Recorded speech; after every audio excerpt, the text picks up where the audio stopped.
أعوذ بالله من الشيطان الرجيم بسم الله الرحمن الرحيم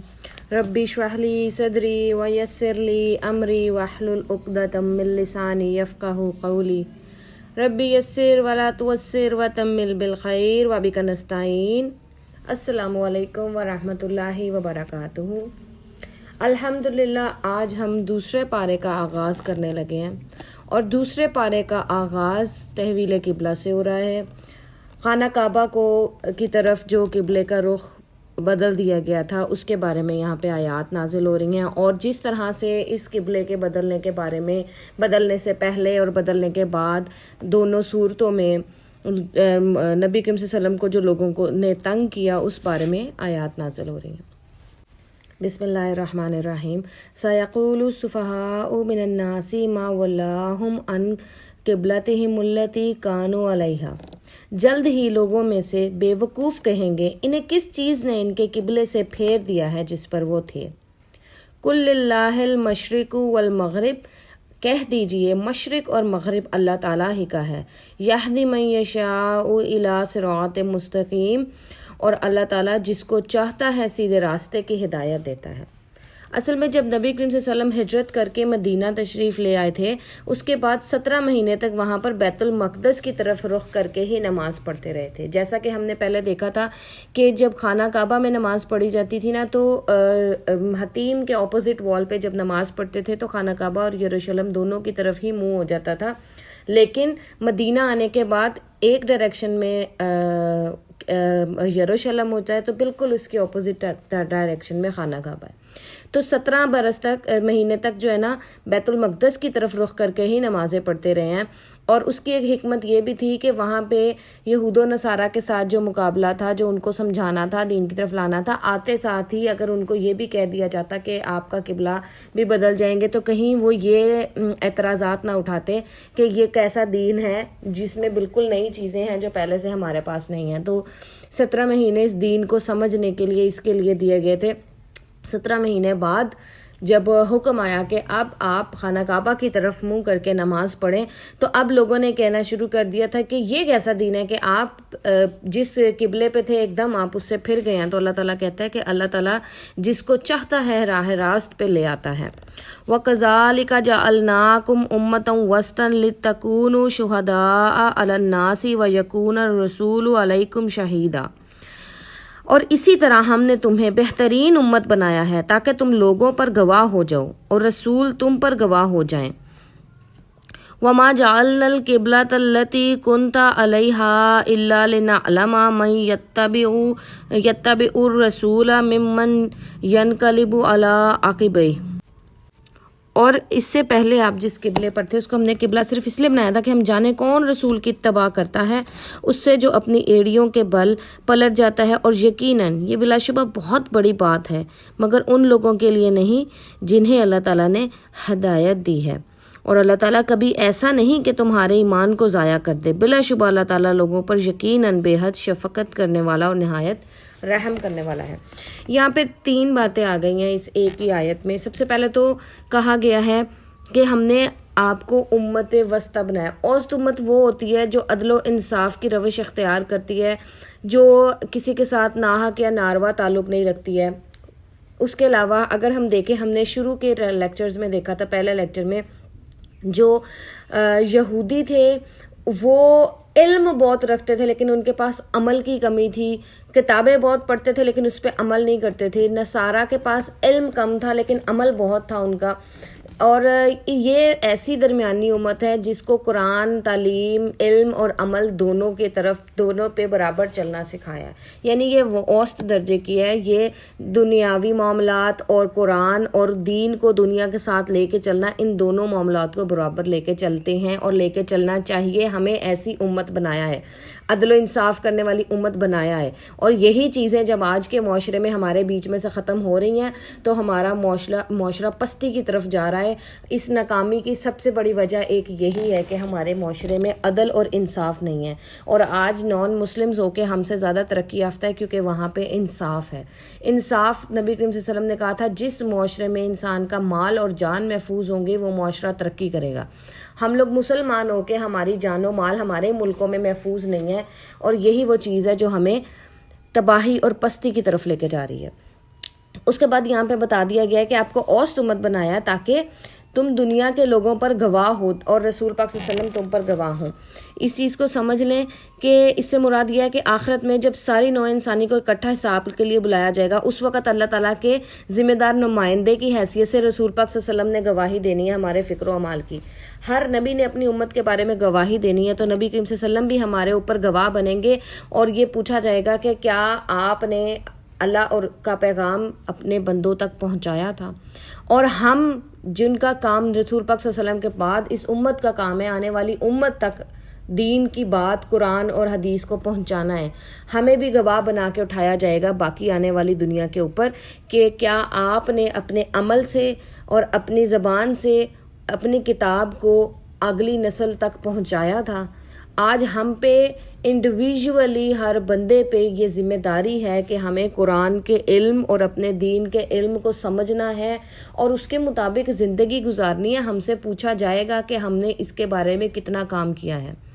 ہر مرد سے پوچھا جائے گا وہ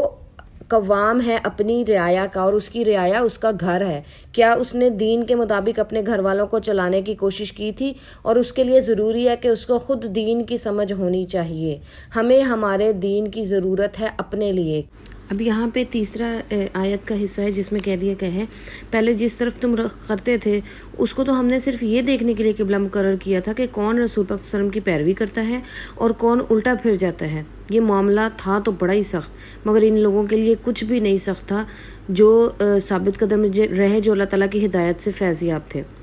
اللہ تعالیٰ اچھا یہاں تک میں آپ کو پہلے بتا دوں، دیکھیں اللہ تعالیٰ نے کہہ دیا ہے کہ اللہ تعالیٰ مشرق اور مغرب ہر جگہ پہ ہے۔ اللہ تعالیٰ کی طرف رخ کرنے کا مطلب یہ تھا اور قبلے کو بدلنے کا مطلب یہ تھا کہ جن کے دلوں میں اپنے بتوں کی محبت، اپنے لوگوں کی محبت، اپنے پچھلے قبلوں کی محبت بسی ہوئی ہے نا، ان کے لیے اللہ کے حکم پہ عمل کرنا مشکل ہو جائے گا۔ پہلا قبلہ بھی ہمارا خانہ کعبہ ہی تھا، آخری اور فائنل قبلہ بھی خانہ کعبہ ہی ہے۔ اوسط قبلہ یروشلم تھا، یعنی بیت المقدس۔ اللہ تعالیٰ نے پہلے بیت المقدس جب قبلہ مقرر کیا تو جو لوگ مشرکین عرب تھے جن کے بت ان کے خانہ کعبہ کے باہر انہوں نے لگائے ہوئے تھے، اس بت پرستی میں وہ لوگ بیت المقدس کو ایکسیپٹ نہیں کر سکے، تو پہلی منزل میں وہ لوگ الگ ہو گئے